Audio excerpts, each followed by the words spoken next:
First of all, thanks for having me. I'm the lead analyst at Bitcoin Magazine Pro, and we're there.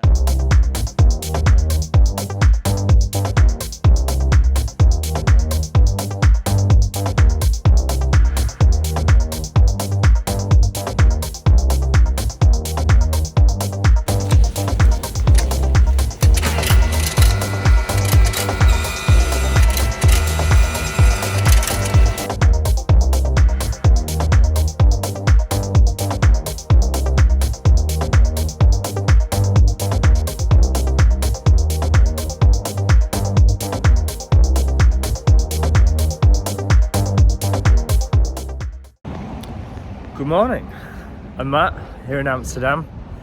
For some reason doing a vlog, having never done one before. I thought this would be, for some reason, a good place to do it. I'm going to Bitcoin Amsterdam, the conference here today and tomorrow.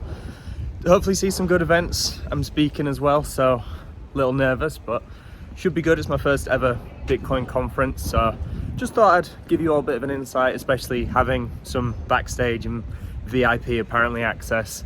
To let all you guys see how it all goes and hopefully have some fun.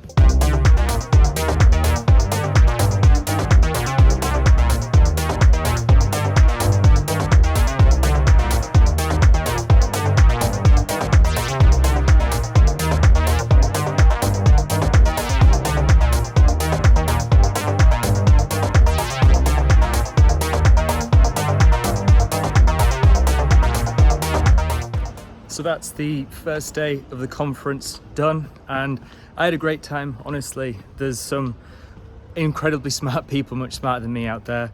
Jack Mallers is almost poetic with the way he talks about Bitcoin. Dylan Leclerc, I'm not sure how his brain fits in his head. Adam Back was great. There's so many amazing speakers, and going to a conference like this makes you realize that a lot of the you see on social media and stuff kind of takes away from how impressive, intelligent, and together a lot of the Bitcoin community is. Going to an event like this, my first one ever, really kind of reassures you that the industry is moving in the right direction. So yeah, had a great time. I'd say the only downside was there was no name tags, so I met a lot of great people just chatting around, but I'm not looking forward to the awkward conversations later when I've inevitably forgotten all of their names. But yeah, really looking forward to day two. I'm now doing the Bitcoin Magazine news panel in the middle of the day, so that should be good alongside a presentation. Definitely not nervous at all for either of those, so really good. Looking forward to day two, but there is a whale event tonight, which I'll try and document as best I can, where all of the speakers and other big ticket buyers really will be there socializing and stuff, so looking forward to that. I'll keep you posted. Going to the whale event now. I didn't realize until the morning I packed that it was cocktail attire was how they described it, but I've only got my trainers, so I'm lucky that the suit I jammed into a rucksack a couple hours before the flight matches my trainers. Just waiting on an Uber now.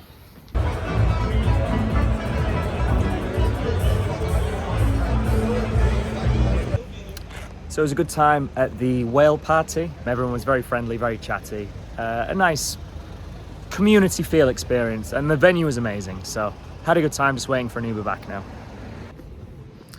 Day two of Bitcoin Amsterdam today. Very much looking forward to it. Hopefully it's as fun as day one was. To be honest, I don't really know exactly who's speaking today. I'm gonna wait until I get there and check the schedule. But I know there's one speech in particular I'm looking forward to, which is mine. So hopefully it's another fun day, hopefully some cool people. Again, I can meet today that I didn't get a chance yesterday. And then tonight is an art event. I'm not really into art that much, but I guess if I can buy some as a business expense, maybe. So yeah, I'll keep you posted. Economic policies, and you see the result of these bad economic We are seeing is that minor efficiency is Welcome back, everybody. We are here at the Bitcoin Magazine news desk at Bitcoin Amsterdam. I am joined by Alan Helm, head of product at Bitcoin for Corporations and host of The Culture Bit, as well as Matt Crosby, lead analyst for Bitcoin Magazine Pro, and I am Frank Corva, the business and political correspondent for Bitcoin Magazine. I want to kick it over to you, Matt. So please first tell us a little bit about what you do over at Bitcoin Magazine Pro, what Bitcoin Magazine Pro is, and what sort of data we can find on mining at Bitcoin Magazine Pro. Yeah, great. So first of all, thanks for having me. I'm the lead analyst at Bitcoin Magazine Pro, and we're the data and analytics branch of Bitcoin Magazine. So providing lots of charts around mining, about the hash price, the hash rate, the volatility in that, and just general miner earnings. So we can kind of get an insight into the miner perspective, not just short term, but how they're feeling long term as well. Yeah, we were talking about this a little bit before. We've been seeing Bitcoin Magazine Pro charts pop up a lot, right? We've been seeing some bigger names in the space posting them out. Any comments on that? You know, it's really interesting to see, you know, in this era of proof of work, right? That's where Bitcoin is like known for. All these companies are needing data-driven market intelligence insights that, you know, give them that leg up on being the most competitive they can be. And I've seen Bitcoin Magazine Pro just really, honestly, in the last like 6 months since, you know, having the refresh really start being adopted by these companies. It's just really cool to see. Yeah, 100%. So how is that happening? What sort of magic are you doing behind the scenes to get the Michael Saylors of the world and the El Salvadors of the world sharing Bitcoin Magazine Pro analysis? Well, I think a lot of it is people have come to realize that just relying on instinct and emotion maybe doesn't work as well in Bitcoin. Yeah. And especially if we can provide the data of Bitcoin in a very clear and visual way and just simplify a lot of people's analysis and cut through the noise. Not only does it simplify the process, but it actually outperforms a lot of the traditional means in traditional finance, such as fundamental and technical analysis. Amazing. And so is it for the everyday person? Is this for the everyday person who's maybe looking to get a little bit better, more of an edge on maybe the best sort of entry price for Bitcoin or something like that? Yeah, of course. So it depends on your approach to the market, whether you're a dollar cost averager, an active trader, a business even. We try and help regardless, even if you don't want to trade or invest actively, just understanding and being educated on how Bitcoin operates as a network and understanding the data behind it, I think can give everyone a little bit of an edge. All right, well, we should probably end on a bullish note. So are we back in a Bitcoin bull market? I know we're this whole 58K crowd, you know, we're sort of stuck in this 58K, 60K region. Are we moving from there or what? Well, I think just given the fact that the miners, specifically this is a miner talk, they're bullish. We're seeing hash rate all-time highs. Okay. Clearly they're optimistic for the future, so there's no reason we shouldn't be either. All right, Alan, I'm going to ask you to speak from your gut. Are we back? So this guy's talking all the technical jargon here. We're so back. We're so We've back. been back. Okay, we're so back. Speaking of which, we're about to cut back to the main desk here. Again, we've been talking about mining. Any other sort of takeaways from the event thus far? Is this your first time here at Bitcoin Amsterdam? First conference ever in general. First conference so ever. It's been Okay. amazing. The production value is great. Everyone I've met has been amazing. A lot of the speakers have just been incredible and so intelligent and really gives you confidence of the space and the industry going forward. Okay, when I see people, you got the Bitcoin Magazine Pro shirt on. I'm assuming some people have walked up to you next year talking about maybe ways to incorporate some Bitcoin Magazine Pro charts in their slides here. I'd love to say there was a queue of people, but right. the one guy that came up was very optimistic and very nice. So Okay, fair enough. Thanks, Colin. Nice. So what's next for Bitcoin Magazine Pro? Where are we going from here? We can get anything there from, like you said, analysis on the price, analysis on mining. What are we looking to do as we push forward into the future with Bitcoin Magazine Pro? Well, we're also providing industry reports, so we're trying to get insights from analysts to gain an understanding, of course, on the future and current price action of Bitcoin. But as well as that, there's the Bitcoin for Corporations that launched recently. Was it yesterday? You know what? If you don't mind, I have to actually hold you that. I have to ask you to hold that thought. As you can see, the Bulls are marching here. We do have to head back to the main stage. Matt Crosby, thank you so much for joining us here. Thanks a We're lot, headed guys. back to the main stage. Stick with us here at Bitcoin Amsterdam. Welcome back, everybody. We are here at the Bitcoin Magazine news desk at Bitcoin Amsterdam. I'm Frank Corva, the business and political correspondent for Bitcoin Magazine, and I'm joined to my left by Matt Crosby, lead analyst at Bitcoin Magazine Pro, as well as Sam Abbasi, CEO of Hoseki. I want to kick it over to you first, Matt. We just heard about ways to scale Bitcoin, Lightning being one of the biggest ways, right? The biggest L2 right now in the Bitcoin space. What sort of Lightning data can we get via Bitcoin Magazine Pro? Well, we can see the capacity in Bitcoin terms and US dollar terms of the Lightning Network, as well as that the amount of nodes that are actually running and supporting the Lightning Network. And what's been really interesting over the past few months, even though we've had this very choppy, solidation, boring price action, let's be honest, we've still seen the number of nodes and capacity grow. So clearly this scaling solution is still growing in popularity. Love that.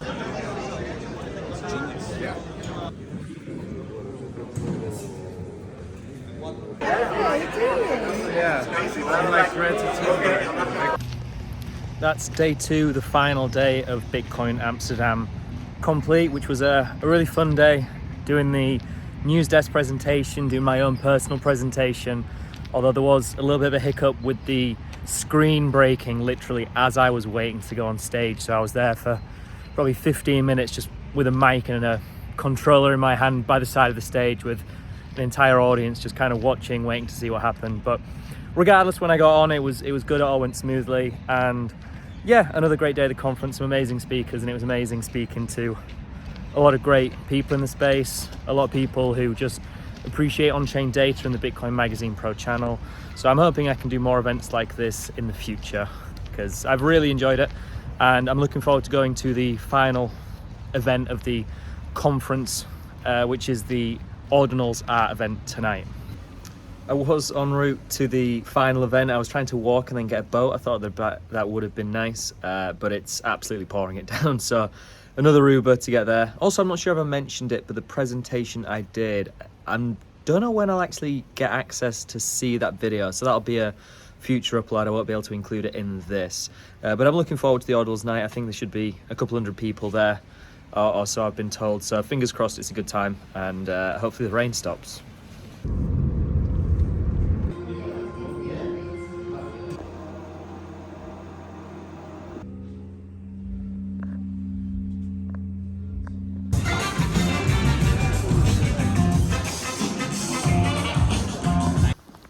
So that's the Bitcoin Amsterdam conference all done. I have to say it's exceeded my expectations in pretty much every regard. The production quality of the entire thing was amazing. The Bitcoin Magazine team in general were very hospitable. It was so cool being able to see some amazing speakers and minds, and genuinely just go up and talk to so many of the great people you see on Twitter and YouTube and everything like that. Also, give a shout out to the Bitcoin Magazine Pro team, of course, for helping me get out here. And I'm really looking forward to future conferences. It's been great just to speak to a lot of users of the platform, and I think the only mishap of the entire thing was inevitably for my presentation when the screen died for a little minute. But once we got past that, it was all good. And like I said, it was great afterwards meeting a lot of the viewers of the channel, readers of our content, gave us some great ideas going forward. So I'm looking forward to implementing them. And yeah, really looking forward to going to more conferences in the future. And if you've never been to one, I'd definitely recommend it. It's cool. You even myself, as I went on my own, you never really feel on your own because there's so many people to talk to, so many activities to do, events after. So you're always busy. The 2 days has absolutely flown by. But yeah, back to beautiful weather Britannia now, leaving the nicest day here in the Netherlands. So yeah, thank you all very much for watching. I know this was slightly different content than we usually do, but it's all I really could do while I was here. So as I said, thanks for watching. I'll see you in the next one.